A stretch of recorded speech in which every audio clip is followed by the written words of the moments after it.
That many a times what happens is that the person, the moment he goes into some kind of a profession, then there is a certain kind of status and position that he has to maintain. Now the person feels that I'm a doctor, so the very first day of my life now I must have a Mercedes Benz, and I must have a big house, and I must do this, and I must have that, because I'm a doctor, I must be recognized. I'm a lawyer, I must be recognized. Or I'm a scientist, or I'm an engineer, whatever the person has become. Now the person hasn't even earned the first check as yet, hasn't had a few patients as yet, and he's already got his big plans, so therefore he starts borrowing from the banks.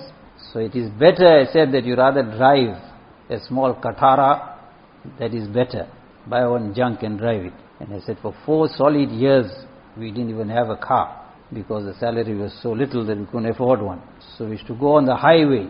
You won't even believe it today. We used to go on the national highway, extremely cold weather where we were, and then thumb for a lift.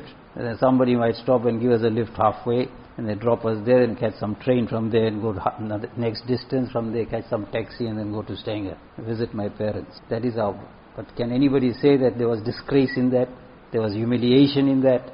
Alhamdulillah, no, there was no disgrace or humiliation. Even today, if I have to go to that town, they welcome me with open arms.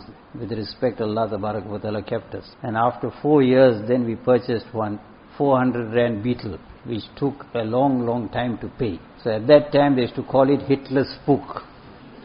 So I said, you rather buy that Hitler's Spook and drive it, than that you borrow from the banks on interest and then live under the yoke of that interest. There's no shame in living simply. There's no shame. The shame is when you borrow and you can't pay. That is shame. Of course, if the proper arrangements have been made, it's a different thing. But I'm talking about those who are just borrowing from the banks on interest, just to maintain a certain life standard. So that is the disgrace, that is the shame, and the person's sleep is gone. What if suddenly the bank clamps, or suddenly death overtakes the person? So therefore the person must think that Allah Tabaraka wa Ta'ala, He has got our rizq destined for us. Either we take it in a halal way, or we take it in a haram way.